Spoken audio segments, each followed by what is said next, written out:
bonsoir à tous. Merci de vous joindre à nous. Massacre à huis clos à Gaza. L'armée d'occupation sioniste a décimé hier près d'une centaine de Palestiniens en une série de raids aériens sur les camps d'El-Nusayrat, El-Brej et El-Marazi. Particulièrement, plusieurs centaines de personnes sont portées disparues. Elles rejoindront sans doute la plupart, des milliers en tout cas, d'autres personnes qui ne sortiront pas des décombres faute de moyens adéquats. Les disparus sont estimés à 10 000 environ. Des exécutions sommaires sont désormais aussi fréquentes dans l'enclave palestinienne. Des femmes enceintes, par exemple, ont été tuées à bout portant alors qu'elles se rendaient des drapeaux blancs à la main à l'hôpital pour accoucher. On parle désormais de plus de 20 000 morts, 70 000 blessés et 75% des victimes sont des femmes et des enfants. À Gaza, on détruit aussi le patrimoine culturel et cultuel. Plus d'une centaine de sites et édifices historiques ont été partiellement ou totalement anéantis par les bombardements de l'armée sioniste. Certains d'entre eux, comme la mosquée El-Omari, vieille de 1400 ans, ou l'église Saint-Porphyre, considérée comme la troisième plus ancienne église du monde, étaient de véritables repères historiques pour la mémoire universelle. On reçoit pour en parler M. Ahmed Halfaoui, chroniqueur de presse et spécialisé dans les questions internationales. Bonsoir, merci d'être avec nous. Et puis, depuis Paris, M. Christophe Oberlin, chirurgien des hôpitaux et professeur à l'université Denis Diderot à Paris. Vous êtes également, M. Oberlin, auteur de plusieurs ouvrages sur le conflit israélo-palestinien. Merci à vous également d'être avec nous. Merci de votre invitation. Monsieur Halfaoui, avant de parler de ce que l'on qualifie aujourd'hui de génocide culturel à Gaza, je le disais, c'est l'horreur absolue dans l'enclave palestinienne. Rien n'est épargné aux Palestiniens. Bombardements, exécutions sommaires, soif et famine également. L'ampleur de cette agression sioniste traduit aussi les complications sur le terrain pour cette armée d'occupation. Pourquoi, selon vous, l'intensité de ces bombardements ne faiblit pas ? 3 mois, nous sommes à 3 mois depuis l'enclenchement de cette agression. C'est du jamais vu, même dans les pires moments de la Deuxième Guerre mondiale.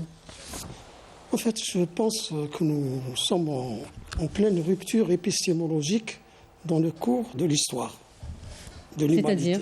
De l'humanité, enfin au moins de l'histoire récente de l'humanité. Moderne. Je pense que l'impérialisme en soi ne veut plus faire de concessions, qu'il est prêt à aller jusqu'au bout de l'horreur pour appliquer son hégémonie, c'est-à-dire pour faire régner son hégémonie sur le monde. C'est-à-dire l'action du 7 octobre des Palestiniens qui était inattendue, inédite, tout ce qu'on veut, et qui a déstabilisé l'armée sioniste, c'est-à-dire qui a déstabilisé un semblant d'État qui semblait immuable, qui semblait un bastion sûr. En tout cas, une puissance militaire. Une puissance militaire, mais qui semblait, c'est-à-dire avec des Palestiniens soumis, qui acceptent tous les compromis, que ce soit les accords d'Oslo ou la suite et tout. Oui. Et puis tout d'un coup, il y a ça, il y a le 7 octobre, qui, pour la première fois dans l'histoire, les services secrets israéliens, l'armée elle-même, désorganisée et tout, qui reçoit des coups, et puis il y a des prisonniers, du jamais vu. Oui. C'est-à-dire du jamais vu. Oui. Et là, il ne fallait pas que ça passe. Je pense que ça a commencé comme ça. Mais après, il y a eu des développements. Je pense qu'il y a eu des développements qu'il fallait, comme Hamas résiste. Ça, je dis Hamas, mais c'est pas... C'est la résistance palestinienne. C'est la résistance palestinienne. C'est-à-dire comme... Oui, il faut sortir c'est-à-dire qu'ils veulent nous enfermer comme si l'histoire a commencé avec le 7 octobre. En fait, non. C'est-à-dire elle a commencé bien avant, c'est-à-dire en 48. Ça fait 75 ans au plus que les Palestiniens sont soumis à toutes les vilainies, à toutes les ignominies, à tous les crimes, à toutes les spoliations. Je ne sais pas combien ils sont de millions maintenant à l'extérieur du pays qui ne peuvent pas le voir. Il y en a qui sont nés à l'extérieur, qui savent pas, c'est-à-dire qui rêvent de revenir dans leur pays, mais qui on interdit ça. C'est-à-dire au déni de la résolution qui a auguré le partage. C'est-à-dire le partage de la Palestine, n'est pas respecté par les sionistes. jusque-là. C'est-à-dire même cette résolution qui est en leur faveur, qui leur donne un État, ils ne la respectent pas. Donc vous dites qu'ils veulent aller jusqu'au bout, mais au bout de quoi? Jusqu'au bout de l'horreur. C'est-à-dire qu'ils veulent... Au bout de quoi? Ils ne veulent plus lâcher. Pour quel résultat? Non, mais observons ce qui se passe. Vous avez les États-Unis, au moins les États-Unis, la France, l'Allemagne, la Grande-Bretagne, tous ces pays-là coalisés contre la résistance palestinienne. C'est-à-dire ce foyer, ce mauvais exemple, donner à l'humanité qu'il était possible de se libérer de l'emprise impérialiste. C'est-à-dire qu'il n'y a pas que le sionisme. Hein. C'est-à-dire qu'il faut briser ça. S'ils arrivent à briser ça, dans leur tête, hein. D'ailleurs, ils simplifient les choses. C'est-à-dire pour croire peut-être eux-mêmes et pour faire croire au monde que ça se limite à une lutte entre un mouvement et... Oui, évidemment, la propagande sioniste. Jusqu'où ça va, du jamais vu dans l'histoire, du jamais vu. Alors justement, vous avez le Premier ministre de l'entité sioniste, Benjamin Netanyahou, qui a annoncé hier devant son gouvernement que la guerre sera longue. En tout cas, c'est ce qu'il dit, parce que la réalité peut être autre, évidemment, et que l'armée sioniste concentrait désormais ses principales opérations dans le sud de l'enclave, dans le sud de Gaza, qu'elle avait garanti être zone sécurisée auparavant. Les familles palestiniennes doivent de nouveau se déplacer continuellement en raison de l'avancée des combats. Pourquoi, selon vous, ce changement de stratégie, s'il y en a une, des sionistes? Pourquoi détruire désormais le sud après avoir détruit complètement le nord? Quels sont les objectifs cachés de cette agression, selon vous? En fait, il dit ce qu'il veut. Hein. Il dit ce qu'il veut. Il se concentre là où il veut. Le fait est, je pense, que ce qui s'est passé, c'est qu'il ne s'attendait pas. Macron, le président français, l'a dit bien avant. Oui. Au début, il avait dit que ça allait pas durer, que ça allait durer plus d'un mois à l'époque. Oui. Et puis là, il découvre une forme de résistance incroyable. Oui. Maintenant, on n'est pas dans le secret des dieux. C'est-à-dire que l'armée sioniste a choisi dans sa stratégie de se consacrer au sud. Je pense qu'au nord, elle reçoit des tannés. C'est un peu le cas, effectivement. Ils ont retiré une brigade dernièrement. Tu vois. C'est-à-dire que il ne s'attendait pas à cette résistance. Donc la guerre, entre guillemets, bien sûr, c'est plus une agression contre les civils palestiniens, va durer autant que la résistance palestinienne montrera des signes de résilience. C'est ce que vous dites un peu? Non, je pense qu'il va se passer beaucoup de choses. C'est-à-dire il y a le monde qui a été bouleversé. Oui. Il s'est passé des choses, il ne faut pas l'ignorer. Hein. Ça ne se passe pas que contre les bombardiers et les Palestiniens. Ça se passe aussi dans le monde. Pour la première fois dans l'histoire, la question palestinienne est portée par des centaines de millions de gens. C'est-à-dire même ceux qui n'ont jamais entendu parler de la Palestine, maintenant ils en parlent. On a vu que, par exemple, j'ai lu une dernière étude qui date d'une semaine à peu près, où 60% des jeunes états-uniens étaient pour...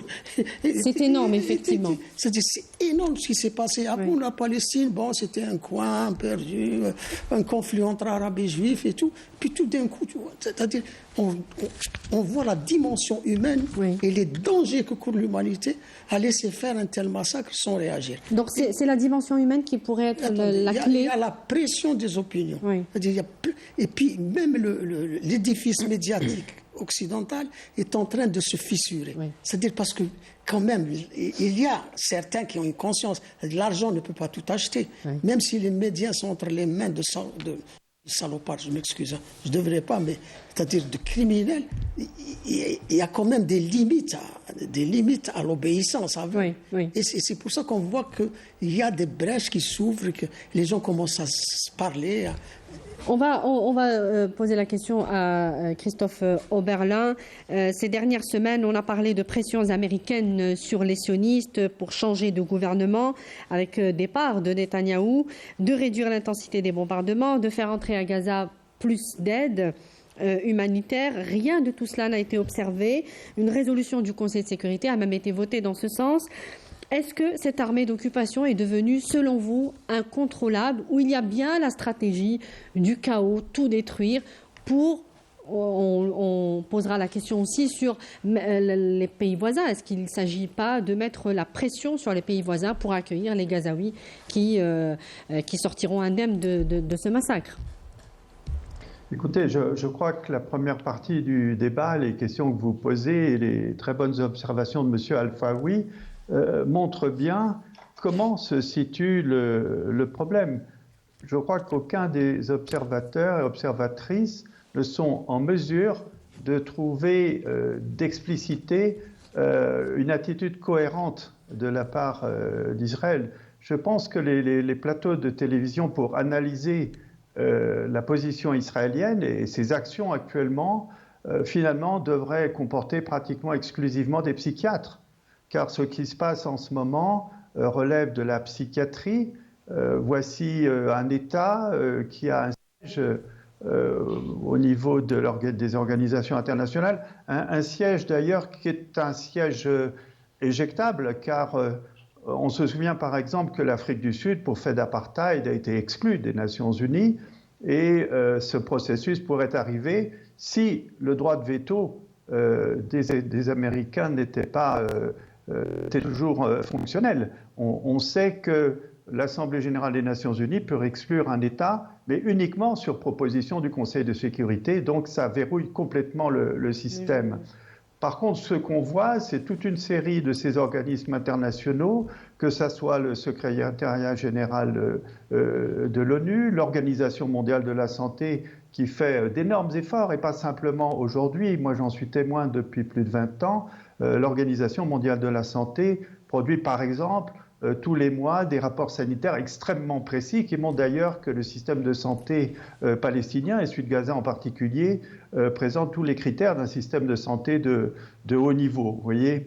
Donc je crois que ce qu'a dit M. Al-Faoui est parfaitement vrai. Ce qui est clair, eh bien, c'est que dans ce conflit extraordinairement asymétrique, eh bien, c'est le petit qui a gagné la guerre du renseignement, qui a gagné la guerre médiatique, et qui, au prix d'énormes efforts et sacrifices, est en train de gagner la guerre tout court.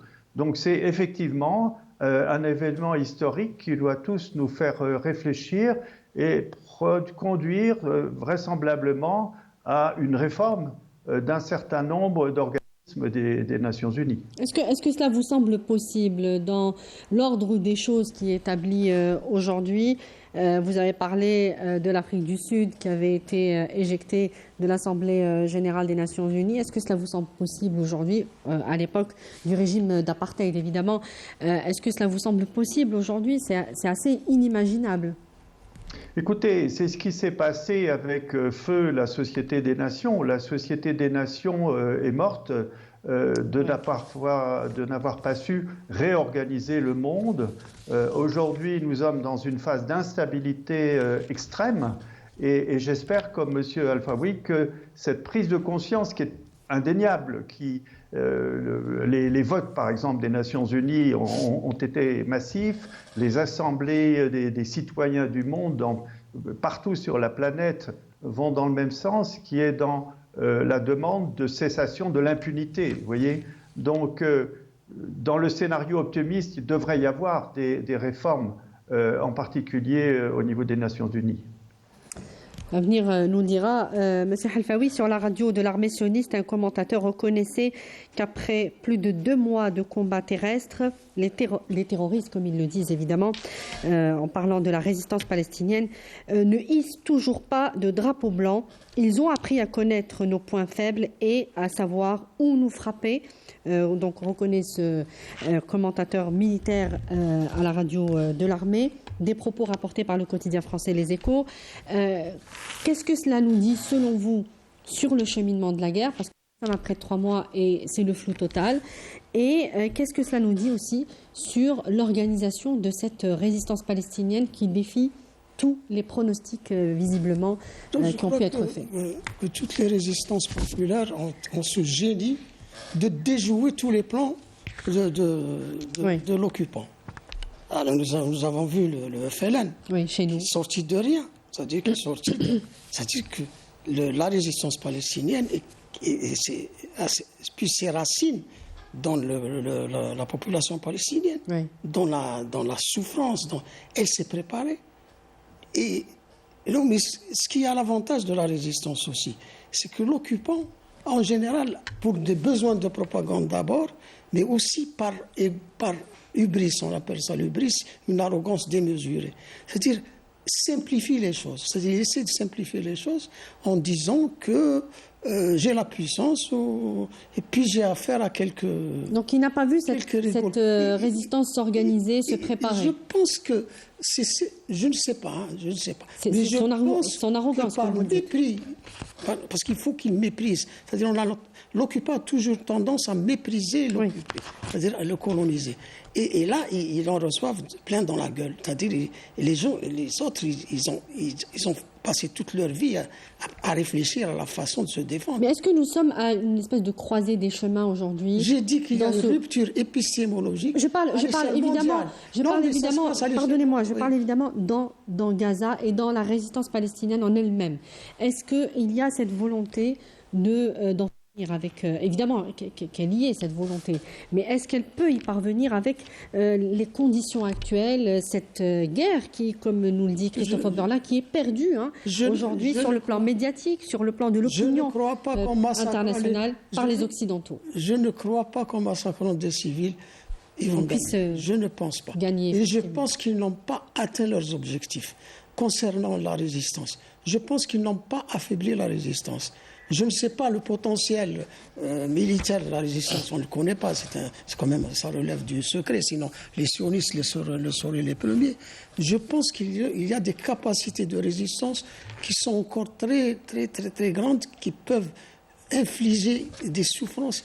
Mais plus ça va durer dans le temps, plus l'opinion internationale, plus le délabrement même de la société sioniste, parce que ce qu'on n'en parle pas, c'est que la société sioniste repose sur la sécurité donnée à ce qu'on appelle les olim, c'est-à-dire ceux qui viennent en terre promise, entre guillemets, pour trouver la paix, la prospérité. Donc si ce dogme s'effondrait... Il paraît qu'il se développe un effet boomerang où des gens, en retour, commencent à... Ils sont 900 000. 900 000 à être déjà partis. Non, il faut se partir. Mais il y a des témoignages que les gens se cachent pour partir. C'est-à-dire ils n'avouent pas qu'ils sont en train de partir. Parce que là, ils sont venus, croient qu'ils arrivent là-bas, en Palestine. Ils arrivent à une maison, une terre, un truc, et puis ils vont bien vivre. C'est ce qui leur a été promis, en tout cas. Et tout, et une allocation de l'État. Mais, entre-temps, j'ai encore quelques... Oui, allez-y. Pour vous expliquer ce qui se passe. Oui, allez-y, c'est-à-dire que on n'est plus au sionisme de la fondation. C'est-à-dire maintenant c'est le sionisme pur et dur, c'est-à-dire qu'il y a la néolibéralisation de l'économie. C'est-à-dire les gens, il y a des gens qui sont au bord de la précarité. C'est-à-dire il n'y a plus dans l'entité sioniste. Dans l'entité sioniste, la société israélienne n'est plus la société fraternelle, solidaire, qui bouge, la solidarité, l'État, comment on appelle ça, l'État-providence et tout, c'est fini. C'est-à-dire il faut que le gars se débrouille pour pour vivre. C'est pour ça qu'il y en a qui arrivent et qui s'en vont presque juste après. Très bien. Bon. Alors, on a parlé d'un véritable génocide ou holocauste culturel et cultuel à Gaza. J'aimerais qu'on s'y intéresse aussi parce qu'il n'est pas fortuit que cette armée d'occupation concentre aussi ses bombardements sur des sites historiques très importants. Plus d'une centaine de sites et de monuments historiques ont déjà été détruits à Gaza. D'abord, pourquoi Christophe Oberlin, cette armée sioniste s'échine à dévaster ce patrimoine universel et que représentait en tout cas la mosquée d'Al-Omari, vieille de 1400 ans, ou l'église chrétienne orthodoxe Saint-Profire dans le patrimoine universel. Rapidement, évidemment, on n'aura pas le temps de développer beaucoup cette thématique. Oui, évidemment, il est délicat de parler de désastre culturel alors que le désastre aujourd'hui est avant tout humain. Néanmoins, on voit bien que la destruction, en tout cas on imagine bien que la destruction du patrimoine historique fait partie des outils du génocide, on essaye d'expulser les populations, de les déporter, on détruit tout ce qui permet à une population de vivre, et en particulier le réseau des hôpitaux, on empêche de boire, de manger, et on essaye d'arracher les racines en détruisant par exemple le palais de justice avec toutes ses archives, les universités. Ce n'est pas la première fois que je vois des universités entièrement détruites avec tous leurs laboratoires, toutes leurs capacités de recherche et toutes leurs archives. Et le patrimoine historique, là c'est véritablement, c'est le crime, je dirais, ultime. C'est-à-dire que des traces d'implantation existent à Gaza depuis plusieurs dizaines de milliers d'années. Toutes les civilisations se sont installées à Gaza. L'église Saint-Porphyre, que je connais très bien, date du IVe siècle et elle est en activité jusqu'à aujourd'hui. À ma connaissance, il y a eu ce bombardement de la population musulmane, bien entendu, à 99,9%, qui s'était réfugiée dans la cour devant l'église, et c'est elle qui a été bombardée. Et à ma connaissance, l'église n'a pas été détruite en totalité, mais simplement un mur. Mais je dis ça sous réserve, puisqu'on ne sait pas à chaque minute ce qui se passe là-bas.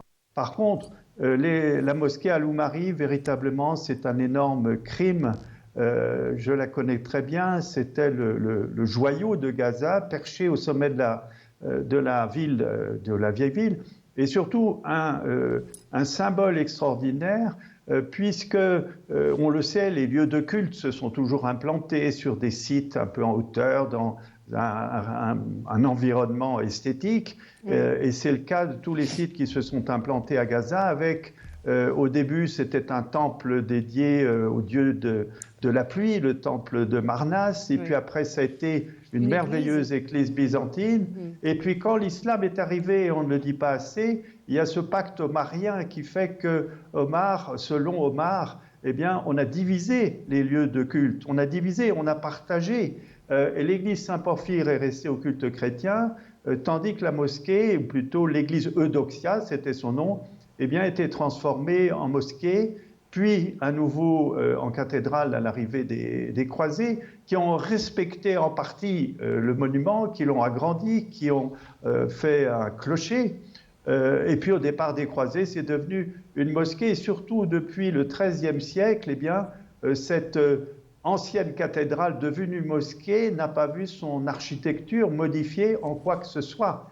Et donc c'était particulièrement beau de voir des gens prier en direction de la Mecque, c'est-à-dire en oblique par rapport à l'église qui n'a pas été construite en direction de la Mecque, une église qui présente une façade avec 3 arches à la Sainte Trinité. Monsieur Oberlin, c'est une chose magnifique. On se souvient tous de la destruction par les talibans à coups de dynamite des gigantesques Bouddhas de Bamiyan en Afghanistan. C'est quelque chose qui avait fait l'objet d'une très grande attention des médias occidentaux, de grandes couvertures médiatiques dans le monde entier. Pourquoi, selon vous, la destruction d'un tel patrimoine universel à Gaza ne mobilise pas ces mêmes médias aujourd'hui internationaux ? Écoutez, dans l'immédiat, la trêve des armes n'a pas été instaurée, mais je pense que vous, en tant que représentant des médias, vous pourriez interroger la directrice générale de l'UNESCO. L'ONU s'est prononcée, l'Organisation mondiale de la santé agit sur le terrain, l'UNICEF crie tous les jours devant le massacre des enfants, et à ma connaissance, je dis bien à ma connaissance, l'UNESCO ne s'est pas signalé. Donc je vous demande à vous, cher ami, eh bien, d'interroger Madame Azoulay, qui est la directrice générale de l'UNESCO, qui est française, qui habite à Paris, et je pense qu'il serait bon qu'elle s'exprimât sur la destruction de la mosquée Al-Oumari. L'UNESCO, justement, a confirmé par le passé, avant donc le 7 octobre, qu'il y avait l'absence de politique publique locale de préservation aussi en matière de patrimoine et de culture à Gaza. L'entité sioniste ne permettait pas, bien avant le 7 octobre, comme je le disais, de faire entrer les outils et les matériaux pour la restauration de ces patrimoines. Vous qui connaissez bien Gaza, est-ce que vous pouvez le confirmer ?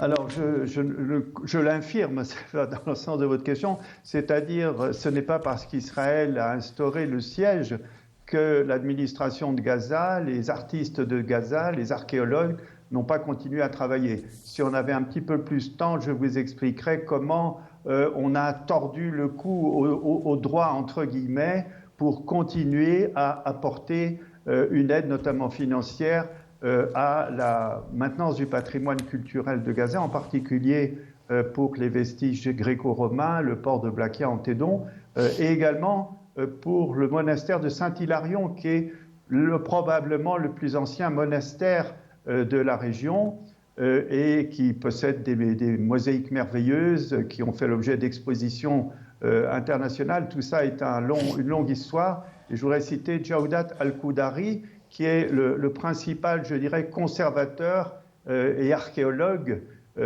formé sur le terrain depuis une quarantaine d'années à Gaza. Et je peux vous dire que l'administration du Hamas a continué à favoriser la conservation de ce patrimoine et qu'aujourd'hui les enfants des écoles musulmanes bien entendu, vont visiter en groupe le monastère de Saint-Hilarion.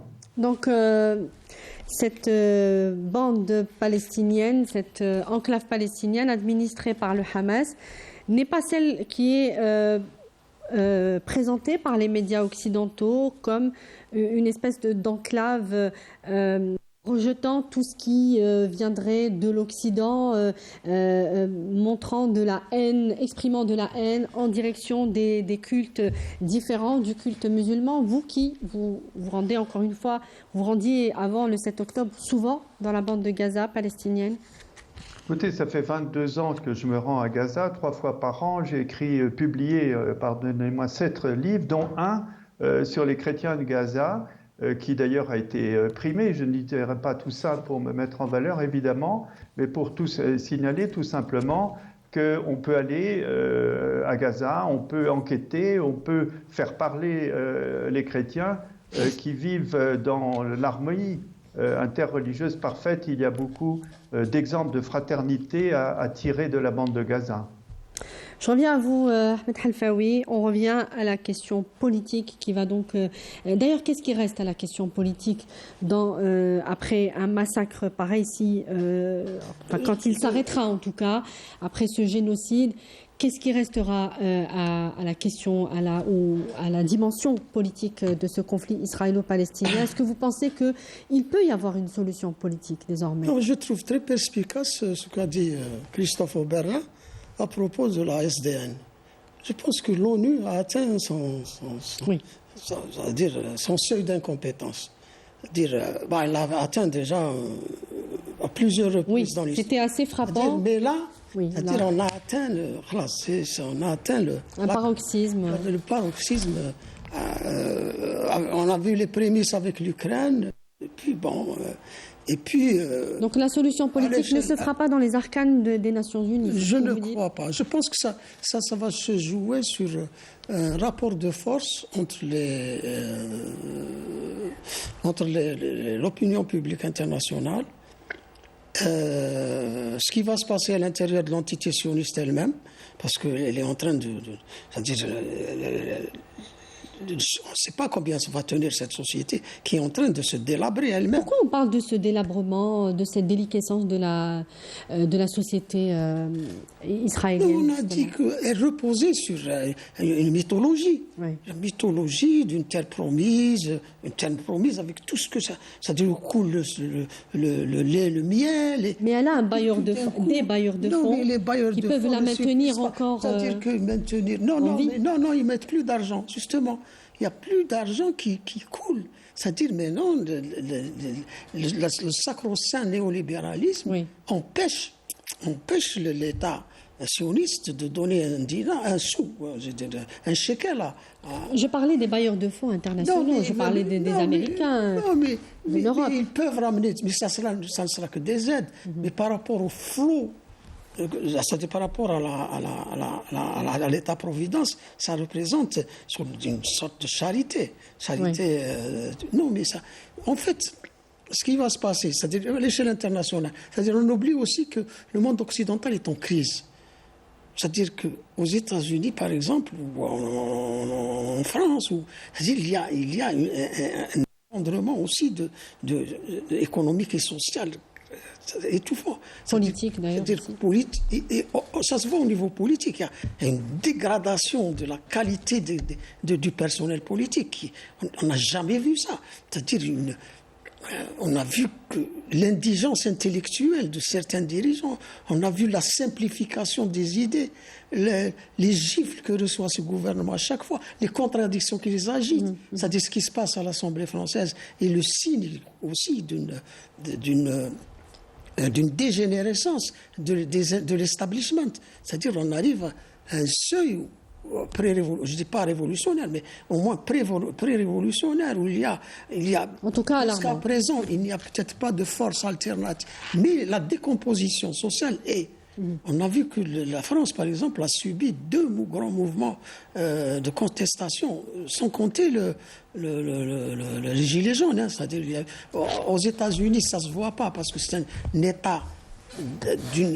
c'est un État policier d'une efficacité qui reste encore assez active, où il y a des millions, il y a des dizaines de millions de gens qui vivent dans la misère la plus totale, exclus de tout.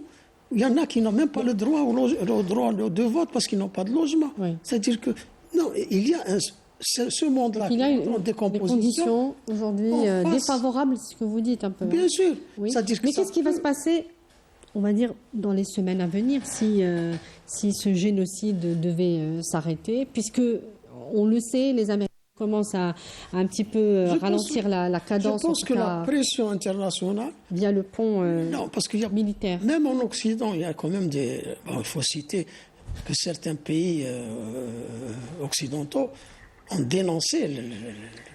L'Afrique du Sud vient de virer... Oui, rapidement, oui. De virer l'ambassade sioniste. L'Irlande, qu'il faut saluer. En Islande, il se passe des choses, sans compter la rue européenne en général. Donc pour vous, c'est la pression de la rue occidentale. Et il y a des voix aux États-Unis, dans l'establishment, qui dit que le soutien, c'est-à-dire que l'aventure génocidaire en Palestine dessert plus les États-Unis que... Je voulais juste, si j'ai une minute, je vous le dis. C'est-à-dire que les États-Unis ont perdu définitivement un front intérieur en cas de guerre mondiale. C'est mon opinion. Hein. C'est-à-dire que si jamais, durant la Deuxième Guerre mondiale, ils étaient en pays conquis. Là où ils allaient, l'armée américaine était accueillie, etc. Oui. Ils pouvaient... Il y avait un capital sympathique. Aujourd'hui, ils ne peuvent plus. Oui. Ils ont des ennemis partout. Ils ne peuvent pas débarquer n'importe où. Si ce n'est par la force, les évidemment. mains dans la poche. Même si par la force. Il faudrait que les populations les tolèrent. Oui. Christophe Oberlin, votre réaction sur un peu l'avenir, dans les semaines à venir, si tout va bien, de ce génocide. Comment vont se jouer les négociations selon vous ? Moi, je crois que c'est très difficile de dire pour les semaines, mais pour les années à venir, une chose est certaine, c'est qu'on n'éradique pas un mouvement intellectuel et politique, même en massacrant sa population, parce que même si Israël tue 100 000 Palestiniens, il en restera quand même 7 millions au Proche-Orient et un petit peu moins dans la diaspora. Autrement dit, ça ne va pas être une victoire comme du temps de Napoléon. On ne pourra pas ne pas passer par un dialogue avec les dirigeants, qui sont les dirigeants actuels de Gaza, effectifs, ceux qui ont été élus en 2006, et surtout, bien, il faudra quand même écouter leur message, qui est un message extrêmement clair, qui remonte à plusieurs dizaines d'années, c'est-à-dire la demande d'un État palestinien dans les territoires d'avant 67, associé à un cessez-le-feu de longue durée, à une trêve de longue durée. Moi, j'ai entendu certains dirigeants du Hamas parler de 25 ans, mais il semble en tout cas que c'est de loin la solution la plus raisonnable d'arrêter, si c'était possible, dès demain, les fusions de sang. Peut-on penser qu'après tout ce qui s'est passé depuis maintenant un siècle, eh bien, on va pouvoir faire signer d'un côté une puissance étrangère et de l'autre côté une autorité palestinienne qui est un espèce d'objet juridique non identifié. Ce n'est évidemment pas raisonnable, on ne peut pas l'envisager. Donc la création d'un État palestinien devient une condition en fait à la paix. La création d'un État palestinien dans les frontières de 67, c'est la position du Hamas depuis qu'il a été créé et même avant, sans reconnaissance d'Israël, mais avec un cessez-le-feu de très longue durée. Oui. Et il est clair que quand une génération se sera écoulée, eh bien, l'évolution pourra se faire soit vers une réunification de deux États, soit vers la persistance de deux entités séparées. C'est exactement les termes de Fatou Bensouda, qui était la procureure de la Cour pénale internationale avant M. Karim Khan. Et au fond, le Hamas et la Cour pénale internationale, sur cette question, sont exactement sur la même ligne. Donc je suis très étonné que l'on ne fasse pas parler davantage les responsables politiques, en particulier de ceux qui ont initié la bataille actuelle. Merci beaucoup, Christophe Oberlin. Je rappelle que vous êtes chirurgien et chirurgien des hôpitaux et professeur à l'université Denis Diderot à Paris. Vous êtes également auteur de plusieurs ouvrages sur le conflit israélo-palestinien. Merci à vous également, Ahmed Halfaoui, chroniqueur de presse spécialisé dans les questions internationales. Merci à vous de nous avoir suivis. Je vous dis à très bientôt. Excellente suite des programmes. Au revoir.